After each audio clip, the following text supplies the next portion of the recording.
Okay, we're going to attempt a trigger job on this 617. The gun's been cleared. We can show you that.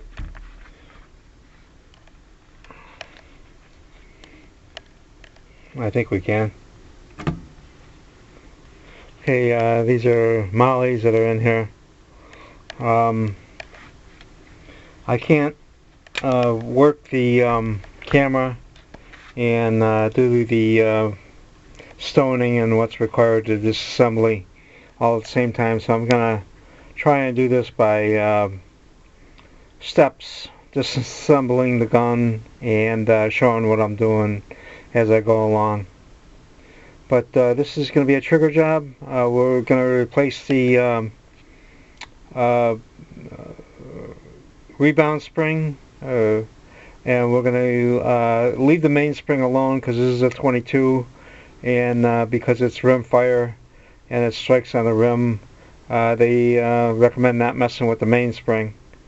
So that only leaves us with the return spring, and we've got a new trigger for this from I think it was Power Customs. So we're going to replace the trigger as well. Alright, we'll get going here, get this disassembled and pick up then. Okay, the grips have been removed. It's one Allen screw on the grips. There it is in the center. Just unscrew that with an Allen wrench and the grips are off the gun.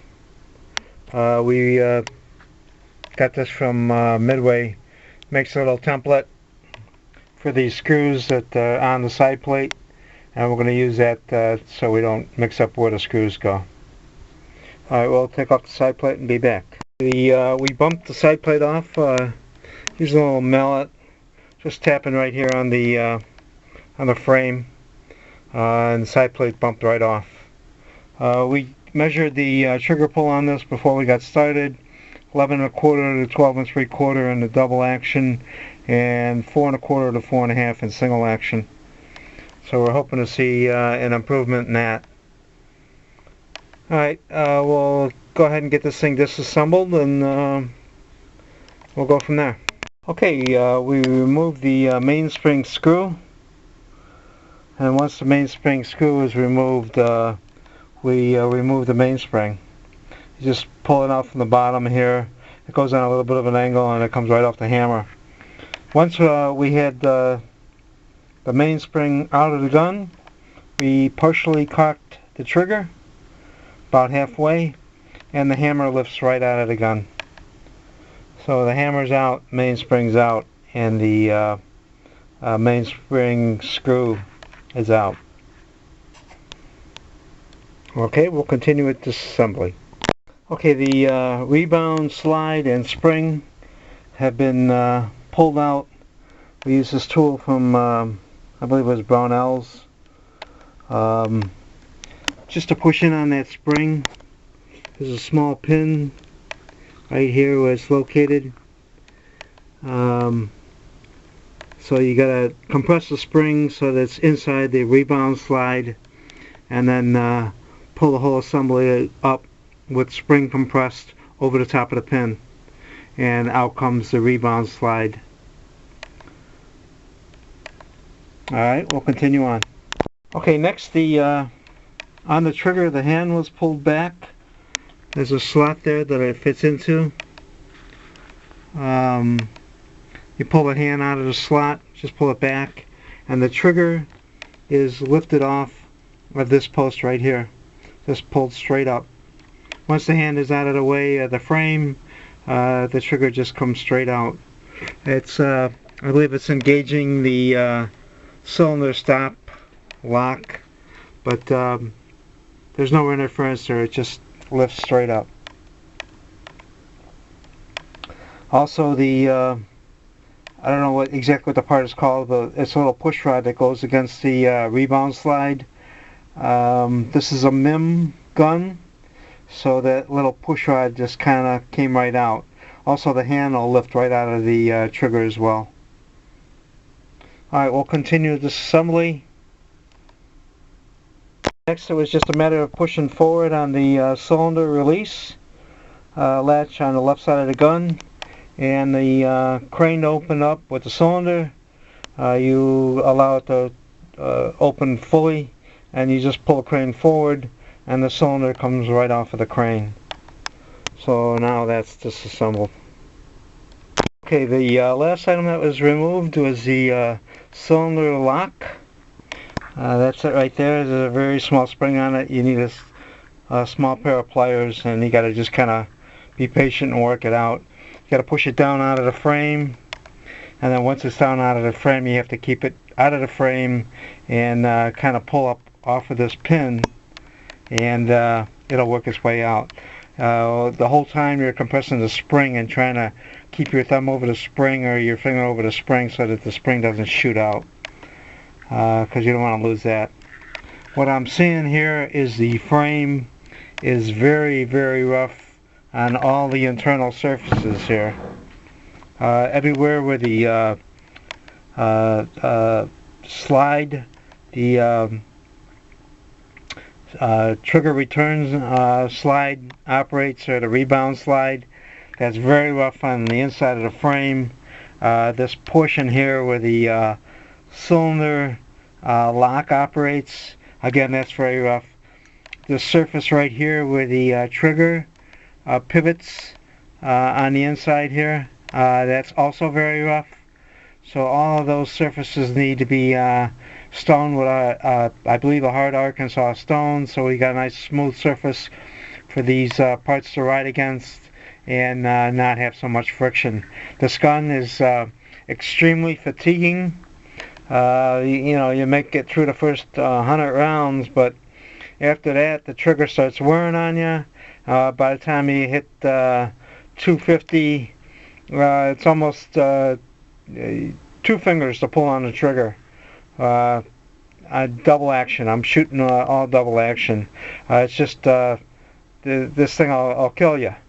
So you need to. This needs to be smoothed out, and that's what we're trying to attempt here. Hopefully, we're going to be successful. It's not so much the weight of the trigger pull; it's just the grittiness and the way it feels. It's just totally fatiguing. Other than that, the gun seems to operate pretty good. So we'll try and get some of these surfaces smoothed out, and we'll be back. Okay, we've done some stoning here on the inside of the pistol. This area was like sandpaper on the inside. We stoned this whole area in here. That's where the return slide, the trigger return slide operates. Also, you'll see right here there's a boss. That's where the hammer rides on the inside of the frame. That again was also very rough.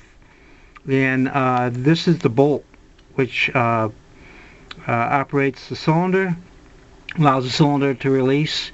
That was also very rough, so we stoned that surface. Coming over here, this is the trigger pivot, and it's raised slightly all around the pivot itself. Again, that was very rough. We did as best as we could. We used the this is a small triangle stone with a square end, one end square.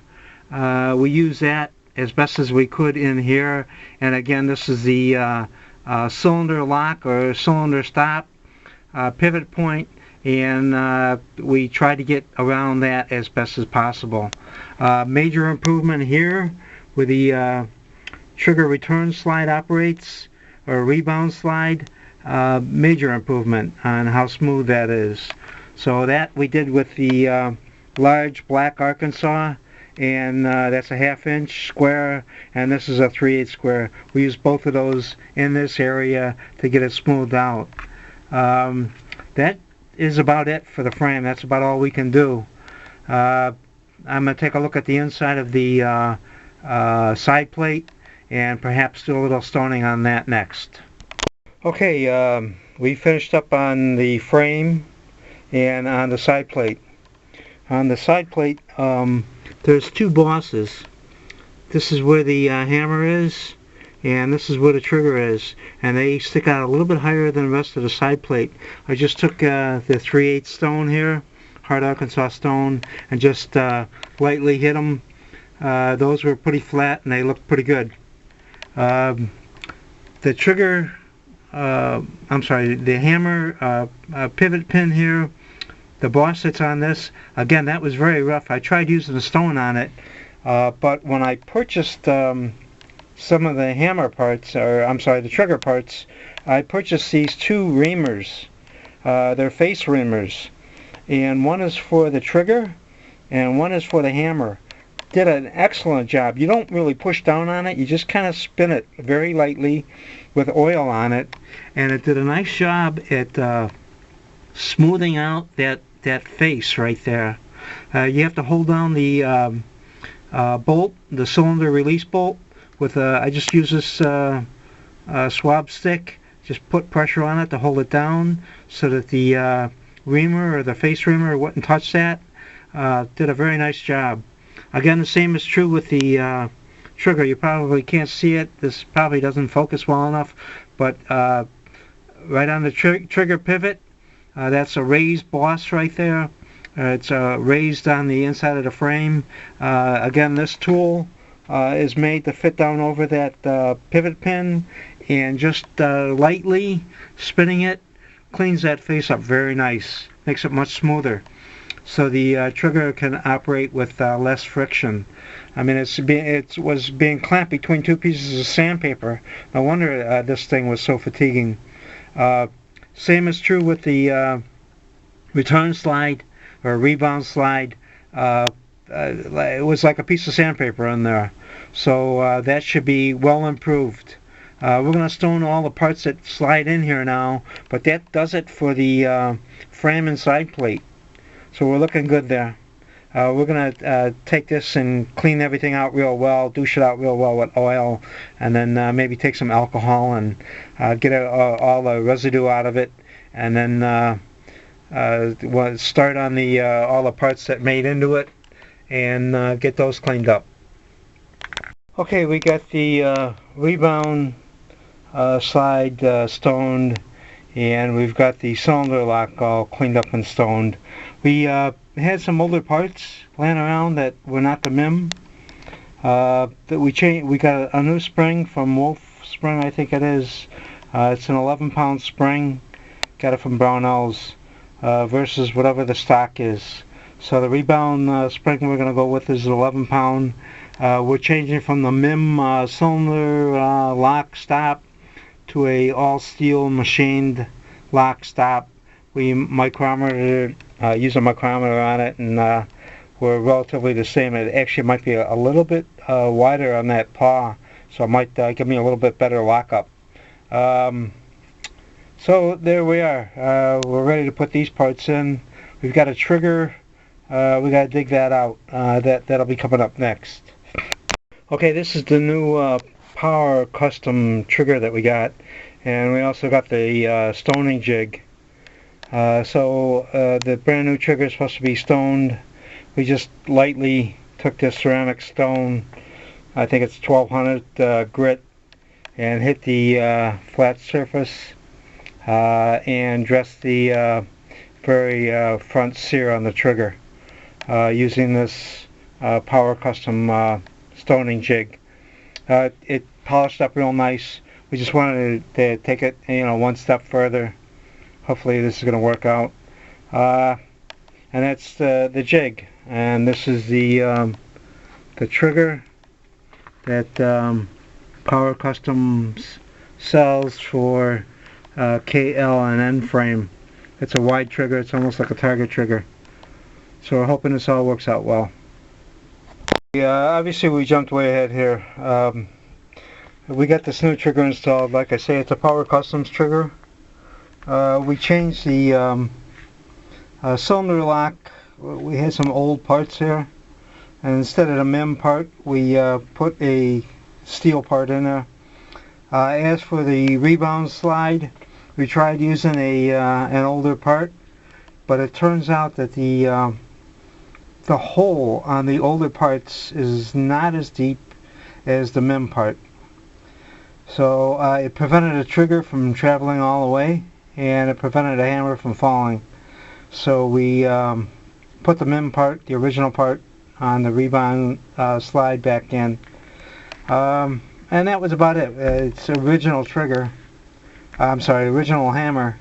And we haven't checked the trigger pull, but it almost seems like it's a little bit shorter on travel.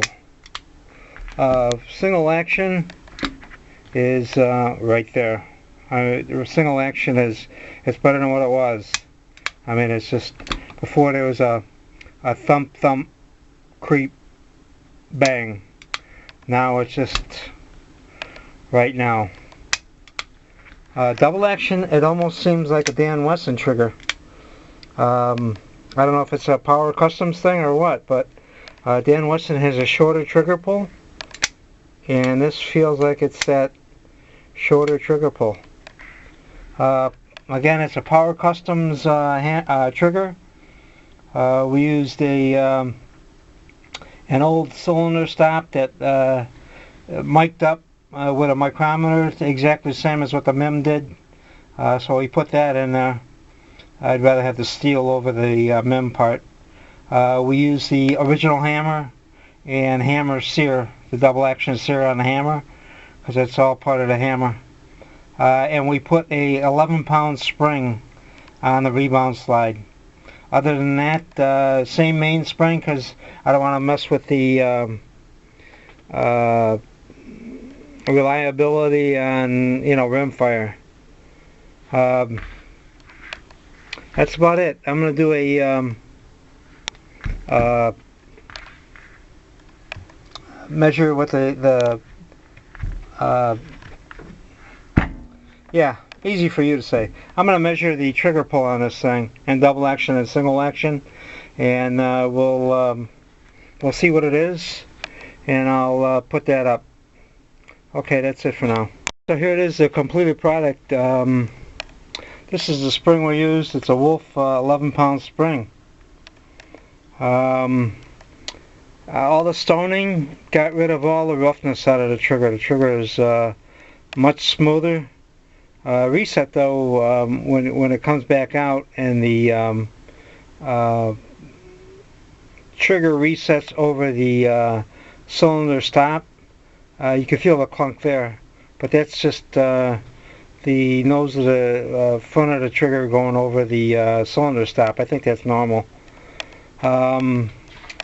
Pull really changed. Before we did the job double action, we had 11 1/4 to 12 3/4. Now it's 9 3/4 to 10. That's good. That's probably where we would like it.